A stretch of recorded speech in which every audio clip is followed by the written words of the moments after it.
কি পাওয়া যায় বলে এইদিকে দেখুন, আশপাশে দোকান হবে।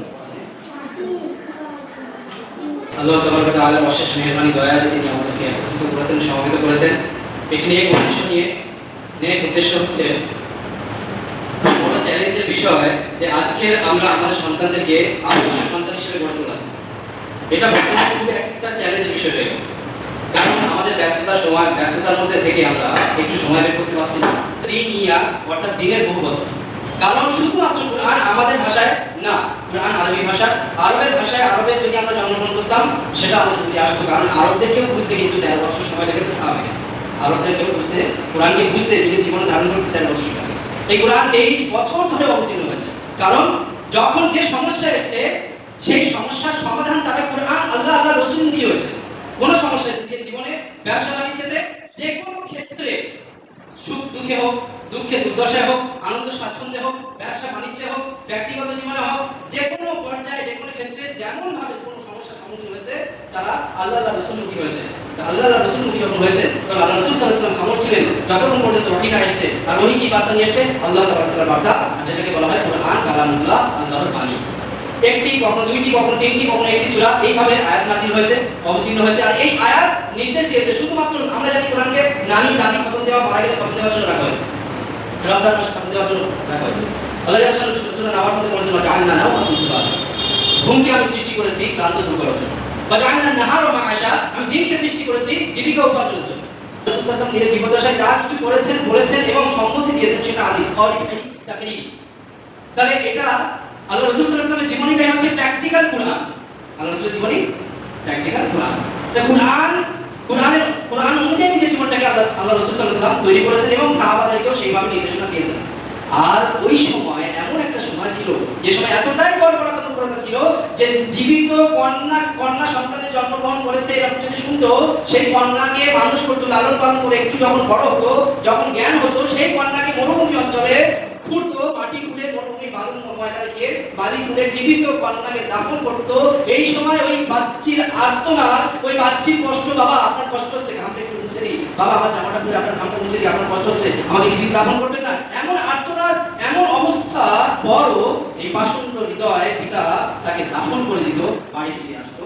এমন পাষণ্ড, এমন বর্বরতার মূর্খতার সময় থেকে আল্লাহ রাসূল সাল্লাল্লাহু আলাইহি ওয়াসাল্লাম এই কোরআনের আয়াত নাযিল হয়েছে কি তারা প্রথমে তাদের অন্তরকে পরিষ্কার করো, ওয়াইউআল্লিমুহুমুল কিতাব, এবং তাদের মধ্যে কিতাবের জ্ঞান দাও, ওয়াল হিকমা, আর এবং নিজের প্রজ্ঞার দ্বারা, উপদেশ, সদুপদেশ, সুন্দর কথাবার্তার দ্বারা, সুন্দর ব্যবহার আচরণের মাধ্যমে তাদেরকে উদউ ইলা সাবিলি রাব্বিক, তাদেরকে ডাকো, হিকমা হাসান, তাদেরকে সুন্দর প্রজ্ঞা এবং তাদের সুন্দর কথা, মৃদু বার্তা দ্বারা, তাদেরকে মধুমাখা কথা দ্বারা তাদেরকে ডাকো, তোমার আল্লাহর রাস্তা থেকে, আল্লাহর দিকে আহ্বান করো। ইনশাআল্লাহ এইভাবে করতে করতে একদিন এমন হয়েছে ইন্নাল্লাহা আশতারা মিনাল মুমিনিন, তারা মুমিন হতে পেরেছে, রাদিয়াল্লাহু আনহুম ওয়া রাদু আন, আল্লাহ তাদের উপর সন্তুষ্টি হয়।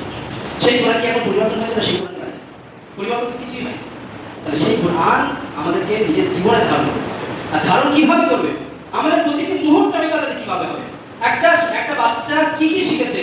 দুনিয়ার মুনাজ্জাম মাত্রাবত সরকারি স্কুলে পড়ুয়া শিক্ষার্থী যখন বলে আজকে যাবো না, ঠিক আছে যেতে হবে, যেতে হবে না। কারণ কে কোথায় দূর সম্পর্কে একজন বিয়ে বাড়ি রয়েছে, ঠিক আছে ওখানে যেতে হবে, আর স্কুলে যেতে হবে। কিন্তু এই যে বেসরকারি স্কুলে যেখানে আপনি মাইনে দিয়ে পড়াচ্ছেন, সেখানে একদিন কামাই করলে কি হয়? কামাই করতে তো দেয়ই না। বাচ্চা ঘুমাচ্ছে, সকালবেলা আর্লি মর্নিং ফার্স্ট টাইমে একদম তার গোসল করানো হয়ে গেল, ঘুমাতে 6:30 স্কুল, যেহেতু গোসল করানো হয়ে গেল, তারপর বাচ্চার নাস্তা খাওয়া হয়ে গেল, টিফিন প্যাক করা হয়ে গেল, বাচ্চাকে তুলে দিয়ে স্কুলে পাঠিয়ে দিচ্ছে, স্কুল ভ্যান পাঠিয়ে দিচ্ছে, স্কুল গাড়ি পাঠিয়ে দিচ্ছে, বাচ্চা ঘুমাতে স্কুল চলে যাচ্ছে। কেন? কোয়ালিটি আর অ্যালার্টমেন্ট, তার যে এই গ্রাহ্য, তার এর প্রতি একটা ভ্যালুয়েবল একটা মুভমেন্ট, এটা কেন আসলো? সে সেখানে খরচা করছে, আর যদি ওখানে খরচা না করতো এইরকম সরকারি স্কুলের মতো অবস্থা হতো যে যেতে হবে না, ছেড়ে দাও। আর জামা কাপড়ের অবস্থা যদি আমরা দেখি সরকারি স্কুলে কেমন, 1 মাস হয়ে যাচ্ছে বাড়িতে জামা কাপড় পরিষ্কার হচ্ছে না, হচ্ছে ভালো কাপড়ই দিচ্ছে স্কুল থেকে, কিন্তু প্রাইভেট স্কুলে প্রতি সপ্তাহে ক্লিন করতে হবে, সেখানে ব্যাগ হোক, জুতো হোক, সমস্ত জিনিসটা একদম ক্লিননেস, পরিষ্কার পরিচ্ছন্ন রাখতে হবে। কে করছে? ওই রকমই আপনার আমার মতো মানুষ, তারাও পিতা মাতা, তারা কীভাবে করতে পারছে? আর এটা কেন করতে পারছে? এই জিনিসটা ভ্যালু, যে কোনো জিনিসটার ভ্যালু নিয়ে আসতে হবে। আল্লাহ তাবারক ওয়া তাআলাও বলে দিয়েছেন যে তুমি মুমিন যদি না হও, তোমার জীবন আমি কিনবো না, তোমার সম্পদ আমি কিনবো না, তাহলে সমস্ত জিনিসের পেছনে একটা কষ্ট, রিয়া লোক নাই মাসনা পৃথিবীতে এই জন্যই পাঠানো হয়নি, পৃথিবীতে এই জন্য পাঠানো হয়েছে যাতে করে আমরা পরীক্ষায় পাশ করে আসতে পারি। এটা বিচারের দিন না বিষয়, বাচ্চাদেরকে পড়ানো হয়। তো এই 14টি বিষয়ে কতটুকু তারা পারদর্শিতা অর্জন করেছে, তাদের জীবনে কতটুকু বাস্তবায়ন করেছে, সেগুলো আমরা আজকে ব্যাড প্রেজেন্টেশনের মাধ্যমে একটু উপলব্ধি করবো ইনশাআল্লাহ। আপনাদের উৎসাহ কামনা করবো ইনশাআল্লাহ। আমি ক্লাস 1 শিক্ষার্থীদেরকে স্টেজে আহ্বান করছি। ক্লাস 1 শিক্ষার্থীরা তাও তিনি আল্লাহ দেয়। আর আমরা যদি ওই অক্ষরটা মানে কথা লেটার অ্যারাবিক হক জিহবার গোড়া সমান আপার প্যালেট বলুন করে তারও বল এমনি করে বলি তার অর্থ হবে বলুন বা বলো তিনি আল্লাহ এক। তাহলে এটাই সঠিক কুল হুয়াল্লাহু আহাদ। তাহলে আমাদের বাচ্চাদের যদি ফানি কথা letter in Arabic diagram of mouth মুখের যে অংশটি মুখের যে অবস্থা সেই অবস্থা বুঝে কোন কোনটি করতে উচ্চারণ হচ্ছে এইটা যদি না বোঝানো হয় তাহলে উচ্চারণ সঠিক হবে না। আর উচ্চারণ সঠিক না হলে তাহলে কিন্তু তাদের কোরআন পড়া একেবারে ব্যর্থ বেকার। যেমন কুল আমি বলতে পারবো কুলের মধ্যে পার্থক্য ঠিক অনুরূপভাবে অন্যান্য ভাষা আমরা যদি দেখতে পাই ভাতটা এরকম। আবার কি আমরা ভাত খাওয়ার সময় কি বলি ভাত দাও খিদে বেজরাম বলি, এখানে টান দাও সেখানে টান, যেখানে টান দেওয়ার সেখানে টান দিই না। ঠিক আরবি তো বাচ্চারা একটু শিখেছে। আমরা আজকে দেখবো যে নুরানি কায়দা কেন পড়া জরুরি আর পড়াটা এমনভাবে আমাদের কায়দার সাথে অনুশীলন করতে হবে অ্যাক্টিভিটিসের সাথে, যাতে করে তারা প্রতিটি কায়দা সমস্ত অক্ষর বা সমস্ত শব্দের সাথে করতে পারে। আচ্ছা আরো একটা কাজে বলো জোরে বলো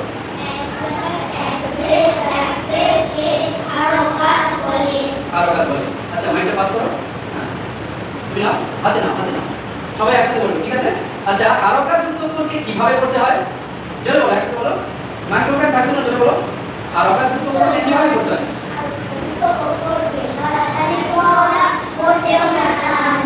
হারকাত যুক্ত অক্ষরকে তাড়াতাড়ি পড়া মোটেও না। আচ্ছা হারকাত আমি যদি বলি যেমন দা ওয়া সা হয়েছে কেন হয়নি বলো জোরে বলো। টান হবে না কেন টানটা হবে না?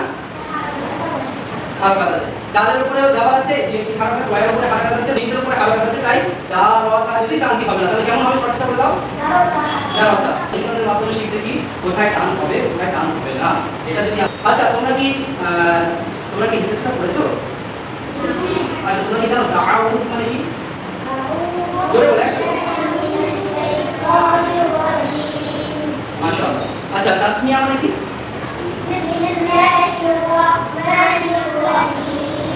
আচ্ছা সূরা ফাতিহা আমি এখান থেকে পড়ব তারপর কি করতে হবে? আউযু বিল্লাহি মিনাশ শাইতানির রাজীম বিসমিল্লাহির রাহমানির রহিম মালিকি ইয়াউমিদ্দিন।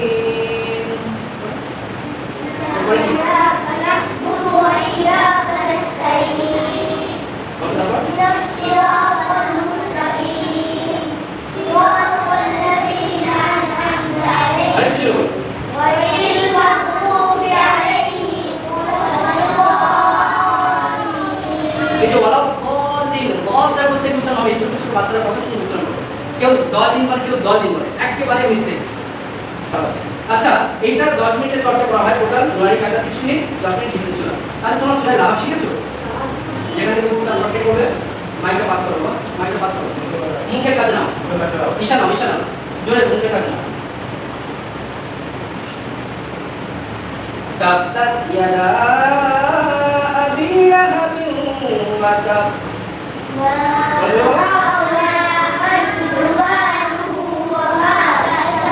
সায়াসলা নারান যাতা লাহাব ওয়া ইমরাতুহু হাম্মালাতাল হাতাব। আচ্ছা তোমরা দোয়া শুনতে শিখেছো? ঠিক আছে 5 বছর পাবলিক কোর্সে 40টি মাসুল দোয়া শেখানো হয়, 13টি আমলে প্র্যাকটিক্যাল সুন্নাত, একটি সুন্নাত যেটা করে 120 সওয়াব। আচ্ছা তোমরা দোয়া শুনতে শিখেছো না? এটি মাত্র 5 মিনিটের চর্চা, 40 মিনিটের পরে 5 মিনিট 45 মিনিট। আচ্ছা বললে কি খাবার আগে তোমরা কিছু পড়ো? শুধু কি ভাত খাওয়ার আগে না কিছু যেকোনো কিছু খাওয়ার আগে কি বলো জোরে বলো বিসমিল্লাহ। আরেকবার জোরে বলো বিসমিল্লাহ। আরেকবার জোরে বলো বিসমিল্লাহ। আমরা কি বলি একবার জোরে বলি बिस्मिल्लाह। बिस्मिल्लाह की बोली जाती है बिस्मी नाम के साथ ला नहीं, किसी भी नाम के साथ नहीं, विदाउट एनी नेम, কোনো নাম ছাড়াই আমরা কিন্তু খাচ্ছি। লা দিতে হয়, লা মানে কি তোমরা বলো? তাহলে মানে নাম মানে কি? নাম মানে জি হ্যাঁ নাম কি? বলো আর নাম হবে কি? লা। তাহলে আমরা কি শিখেছি আরবি বলতো? লা মানে না, তাহলে বিসমিল্লাহ মানে কোনো নামের সাথে নয়। আর কি কারণ আল্লাহ শব্দের শেষে হা আছে, কি আছে? হ্যাঁ বিসমিল্লাহ। তাহলে হা যেখানে আছে আমরা হাটা উড়িয়ে দেওয়ার মুছে দেওয়ার অধিকার রাখি। আল্লাহ শব্দের হা মুছে দেওয়ার অধিকার কার আছে? তাহলে আমরা কি বলতে হবে বলো বিসমিল্লাহ। আমরা ফেসবুকে সোশ্যাল মিডিয়া কালিমা মানে বাক্য, কালিমা মানে জোরে বলো কালিমা মানে বাক্য, আচ্ছা তৈবা মানে কি? তৈবা মানে পবিত্র। জোরে বলতে হবে পবিত্র, মাশাআল্লাহ। তাহলে দুটো মিলে কি হলো? পবিত্র বাক্য। কি হলো? পবিত্র বাক্য। পবিত্র বাক্য। তোমরা কি জানো কালিমা তৈবা? এটা কি বাক্য? পবিত্র বাক্য। জোরে বলো দেখি।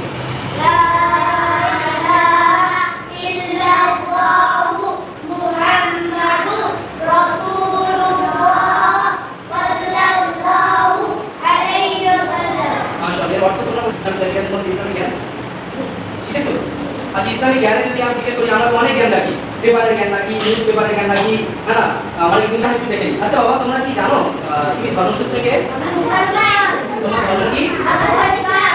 ধর্ম ইসলাম। মাশাআল্লাহ। আচ্ছা ইসলাম কি শিক্ষা দেয়? ইসলামী শিক্ষা দেয় যে আল্লাহ তাআলা কেবল অদ্বিতীয়, তিনি একমাত্র ঘোষণার যোগ্য এবং আচ্ছা আচ্ছা তোমরা কি জানো তোমাদেরকে রিজিক কে দান করেন? আমাদের রিজিক আল্লাহ তাআলা দান করেন। আল্লাহ তাআলা দান করেন। মাশাআল্লাহ। আর নামাজ শিখেছো? নামাজ, হ্যাঁ না? আচ্ছা তোমরা কি জানো যে তাকবীরের তাহরিমা কাকে বলে? নামাজ শুরু করার সময় বলবো কি বলবে? আল্লাহু আকবার। অনেকজন আমি যদি বলি আল্লাহু আকবার বলেছে? হয়নি? আল্লাহু আকবার বলেছে? আল্লাহু আকবার হয়েছে? হ্যাঁ? আল্লাহু আকবার হয়েছে? কোনটাই হয়নি? কোনটা হবে? আল্লাহু আকবার। বাচ্চারা শিখেছে আল্লাহু আকবার। তিনি জ্ঞান রাখতে পারবে পরিশুদ্ধতার সাথে। আর আমাদের উদ্দেশ্য পরিশুদ্ধতা। যদি শুদ্ধতা না থাকে তাহলে কোনো আমলই গ্রহণযোগ্য হবে না। আচ্ছা তোমরা আরবি শিখেছো? আরবি কেন শেখানো হয়? আমি ক্লাস 3 যখন প্রেজেন্টেশন দেব তখন বুঝতে পারবে। আচ্ছা বলো দেখি তোমরা কি জানো পাসপোর্টকে আরবিতে কি বলা হয়? জাওয়াজ। জাওয়াজ। আচ্ছা গোশটকে আরবিতে কি বলা হয়? লাহমু। ওটা কি মুরগির গোশত না গরুর গোশত না মোষের গোশত কিসের গোশত? সব ধরনের গোশত বলে না। আচ্ছা মাশাআল্লাহ।